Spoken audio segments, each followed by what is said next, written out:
भगवान श्री चैतन्य महाप्रभु ने अपने सारे भक्तों के लिए, अपने सारे भक्त वृंदों के लिए जितनी सारी इच्छाएं प्रकट की, जितनी सारी लीलाएं की है, वो बहुत कम। यहाँ पर तुलसीदास जी व्यक्तित्व, यहाँ पर श्री चैतन्य महाप्रभु जी अपनी लीलाओं का प्रदर्शन करते हैं। वो अपने भक्तों को सिखाते हैं कि किस प्रकार हम भक्ति करें, किस प्रकार हम माला को जपन करें, किस प्रकार हम व्यक्तित्व करें, किस प्रकार हम भगवान का दर्शन करें, क्या हम अपने आंतरिक भाव को, आंतरिक सिद्धि को किस प्रकार सही कर सकते हैं। यहाँ पर श्री चैतन्य महाप्रभु जी अपने खुद की लीलाओं से, खुद के व्यक्तित्व से सारे सांसारिक जीवन, हम सारे भक्त वृंदों को एक सही प्रकार से, एक सही नॉलेज दें। तो यहाँ पर श्री चैतन्य महाप्रभु की लीला बड़ी प्रसिद्ध, बड़ी विद्वान और बड़ी ज्ञानवान है, जो हम अपने इस कथा को, इस व्यक्तित्व को, इस व्यक्तित्व के माध्यम से समझेंगे। तो यहाँ पर श्री चैतन्य महाप्रभु जी ने जब अपनी लीलाओं को प्रदर्शित किया, जब उन्होंने ये बताया इन सारे संसार वासियों को कि जब हम कोई कार्य करते, जब कोई मनुष्य एक गुरु का कर्तव्य निभाता, एक गुरु का, यानी जब कोई मनुष्य गुरु बनता है, कोई मनुष्य जब गुरु का तत्व जानता है, जब कोई शिष्य गुरु का तत्व जानता है, तो किस प्रकार, किस व्यक्तित्व से गुरु की इच्छाओं का प्रदर्शन करता है, गुरु के आदेशों को पालन करता है। तो यहाँ पर श्री चैतन्य महाप्रभु जी बस ये समझाना चाहते हैं कि गुरु का कर्तव्य क्या है। गुरु आखिरकार अपने शिष्यों को किस प्रकार भावांतर मूल में ला सकते हैं, किस प्रकार एक सही सिद्धि को प्राप्त कर सकते हैं। यहाँ पर श्री चैतन्य महाप्रभु जी जब जगन्नाथपुरी जाते हैं, जगन्नाथपुरी मंदिर में प्रवेश करते हैं, जब वो धीरे धीरे जगन्नाथपुरी मंदिर पहुंचते हैं, जगन्नाथपुरी के चौखट को पार करते हैं, श्री चैतन्य महाप्रभु जी बड़े प्रेम स्वभाव से भगवान का नाम जपन करते हुए हरे कृष्णा कृष्णा कृष्णा हरे हरे, हरे राम राम राम हरे हरे, महामंत्र का जाप करते हुए, महामंत्र का आस्वादन करते हुए जब भगवान श्री चैतन्य महाप्रभु जी जगन्नाथपुरी की ओर चलते गए, उन्होंने ये प्रदर्शन किया, ये व्याख्या की कि जब वो भगवान का नाम स्मरण कर रहे, वो भगवान का जाप कर रहे, तो उनके आंतरिक भाव से प्रेम उमड़ रहा है, एक प्रेम का व्यक्तित्व हो रहा है, एक प्रेम का विकास हो रहा है, एक प्रेम का व्यक्तित्व उछल रहा है। तो यही चीज एक गुरु का कर्तव्य होता है कि वो अपने शिष्य के प्रति वो चीज को प्रदर्शित करते हैं। यहाँ पर श्री चैतन्य महाप्रभु जी अपने मन को समझाते, अपने मन के व्यक्तित्व को समझाते हैं कि मैं अपने शिष्यों को, अपने भगवान के प्रति, अपने शिष्यों को अपने प्रेम प्रति किस प्रकार जोड़ूं, मैं अपने शिष्यों को किस प्रकार भगवान की प्राप्ति में लेके आऊं, भगवान के व्यक्तित्व में लेके आऊं, भगवान के चरणों में लेके आऊं। तो यहाँ पर भगवान श्री चैतन्य महाप्रभु जी धीरे धीरे जगन्नाथपुरी मंदिर गए, धीरे धीरे उन्होंने जगन्नाथपुरी मंदिर में कदम रखना शुरू किया। उन्होंने वहाँ पर जगन्नाथ मंदिर में प्रवेश किया। उन्होंने जैसे ही भगवान श्री चैतन्य महाप्रभु ने जैसे ही जगन्नाथपुरी की चौखट को पार किया, जगन्नाथपुरी का जो मंदिर है, जो दरबार है, उसे जैसे ही पार किया वैसे ही वो उन्हें मूर्छित हो गए। वहाँ पर उनकी जो छवि है, भगवान श्री चैतन्य महाप्रभु जी ने जब जगन्नाथपुरी का ये अदृश्य देखा, जब उन्होंने ये देखा उनकी लीलाएं, उनकी मधुर होठ, उनके आस्वादन, उनके जो झलक, उनका जो व्यक्तित्व है वो इतना प्रेमी है, इतना व्यक्तित्व है कि भगवान श्री चैतन्य महाप्रभु जी जगन्नाथ प्रभु जी को देख कर वहाँ पर मूर्छित। उन्होंने सिर्फ अभी चौखट ही पार की थी, चौखट को ही पार किया था, लेकिन जैसे ही उन्होंने चौखट पार किया वैसे ही जगन्नाथ प्रभु जी का बड़ा सुंदर दृश्य, बड़ा व्यक्तित्व दृश्य उन्होंने देखा। उनको देखते ही भगवान श्री चैतन्य महाप्रभु जी उस चौखट पार करते ही बेहोश हो गए, वहाँ पर मूर्छित गिर पड़े।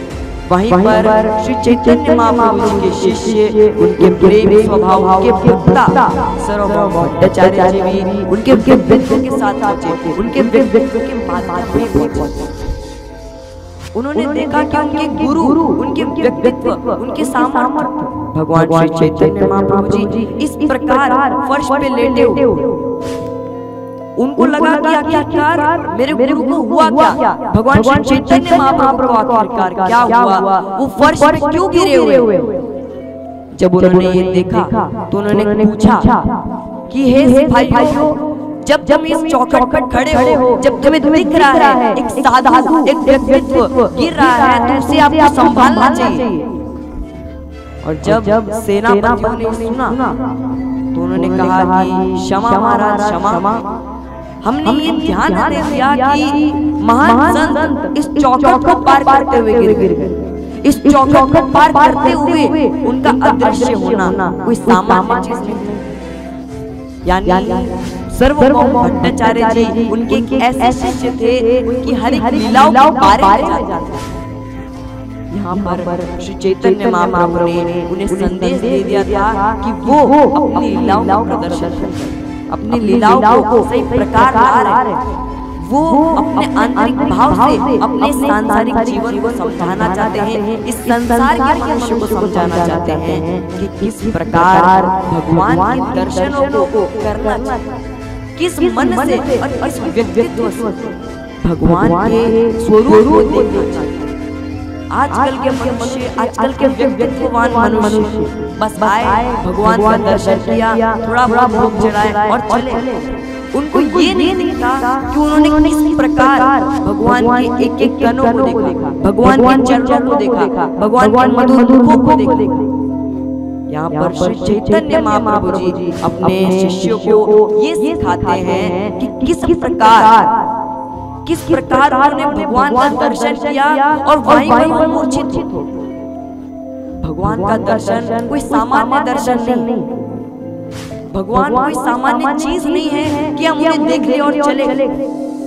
भगवान इस प्रकार उन्होंने हमें किस प्रकार से डिटेल से बनाया, उन्होंने हर एक चीज को, हर एक व्यक्तित्व को, हर एक कण को, हर एक चीटी को भी डिटेल की तरह से बनाया।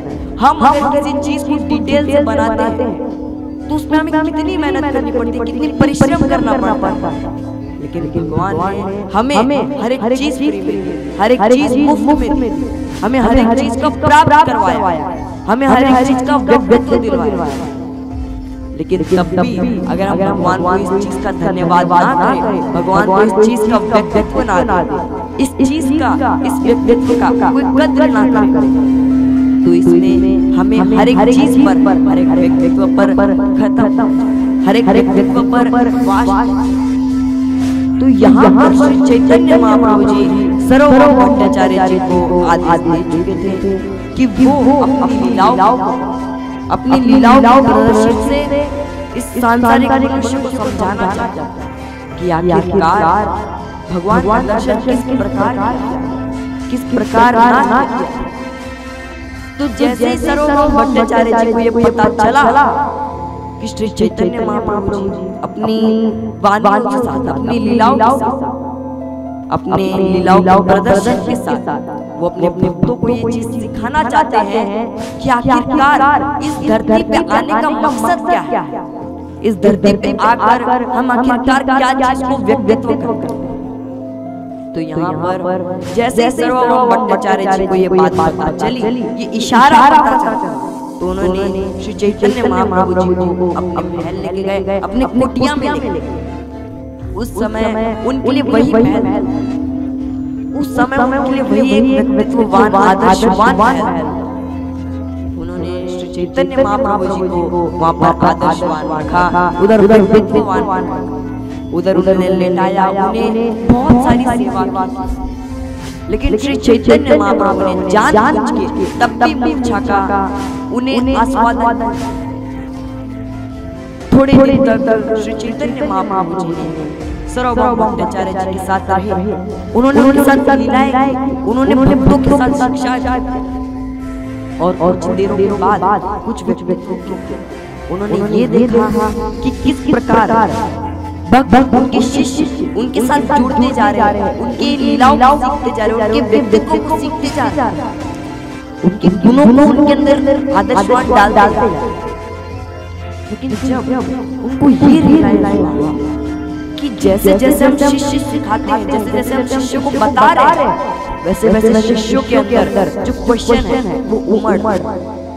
जब गुरु सिखाए और गुरु को सिखाने के बाद शिष्य के अंदर अगर सवाल रह जाए तो वो चीज सबसे बड़ी गलत बात। क्योंकि जब गुरु के ऊपर अगर हमें कोई क्वेश्चन होता है, कोई डाउट होता है, तो ये एक तरफ से हमें उनके ऊपर शक होने लगता है। इसलिए कभी भी गुरु के प्रति, गुरु की आदर्शवान के प्रति कभी भी संदेह नहीं करना चाहिए, कभी भी व्यक्तित्व नहीं करना चाहिए। और यही चीज श्री चैतन्य महाप्रभु जी इस कथा में हमें समझाना चाहते हैं, इस व्यक्तित्व में हमें समझाना चाहते हैं कि किस प्रकार शिष्य अपने गुरु के प्रति प्रेम रखे। क्यों आखिरकार गुरु अपने शिष्यों को ज्ञान प्रदान करता है, क्यों आखिरकार शिष्य अपने गुरु के प्रति, अपने व्यक्तित्व के प्रति कार्य, क्योंकि वहां पर गुरु का कर्तव्य, गुरु का महत्व होता है कि वो अपने शिष्यों को कुछ चीज सिखाए, कुछ चीज बताए, कुछ चीज का व्यक्तित्व करे। तो यहाँ पर श्री चैतन्य महाप्रभु जी सर्वभौम भट्टाचार्य जी के साथ अनेकों शिष्यों को जोड़ते हैं, अनेकों शिष्यों को इस धंधा में, इस व्यक्तित्व में जोड़ते, इस माला जपन में जोड़ते, इस हरि नाम संकीर्तन में जोड़ते और जोड़कर अपने सारे सांसारिक भावों को जोड़ते। और ये भी संदेश देते हैं कि किस प्रकार हम भगवान का दर्शन, हम भगवान का व्यक्तित्व। इसलिए हमेशा जब भी हम भगवान का दर्शन करें, जब भी हम भगवान की चीजों को उमड़े, जब भी हम भगवान की चीजों को प्राप्त करें, तो एक ऐसा प्रेम हो, एक ऐसा प्रेम जागृत हो कि हम उस प्रेम रूपी चीज से भगवान के प्रेम को प्राप्त। इसलिए हमेशा अपने आप के व्यक्तित्व से, अपने आप के भक्तित्व से भगवान को प्रेम प्रदान करें और उनको भगवान की प्रदर्शित से भगवान के अच्छे से दर्शन करें, भगवान का व्यक्तित्व और उनके साथ साथ भगवान की मूर्ति का माला जाए। तो इसी के साथ मैं अपनी वाणी को यहाँ पर विराम करता हूँ, अपनी कथा को यहाँ पर विराम करता हूँ। तो अगर आपको ये वीडियो अच्छा लगा हो, ये कथा अच्छी लगी हो, तो please do like and subscribe. Thank you for watching this video. Hare Krishna Hare बोल, हरे कृष्ण।